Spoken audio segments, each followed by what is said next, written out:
সাজাপ্রাপ্ত সঞ্জয় অনেক কিছুই জানে বলে মনে হয়। সিবিআই চাইলে ফের সঞ্জয় রায়কে জেরা করতে পারবে।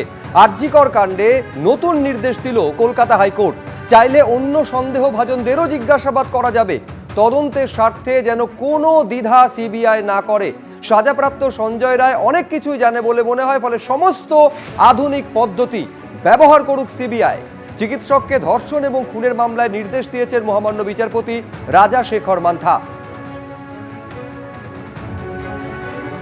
আর এই প্রশ্নের মধ্যেই পথে অভয়া মঞ্চ। আরজিকর মেডিকেল থেকে শ্যামবাজার পর্যন্ত মিছিল করলো তারা। বিচার চেয়ে শ্যামবাজারে প্রতিবাদে সামিল নাগরিক সমাজ।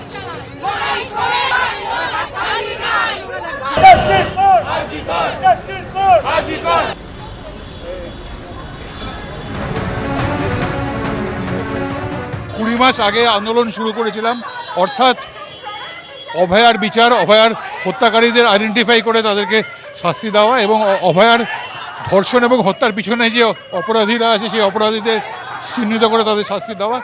সেই দাবি নিয়েও আমাদের 20 মাস বাদেও আমাদের রাস্তায় নামতে হচ্ছে, কারণ অভয়ার বিচার এখনও অধরা রয়েছে।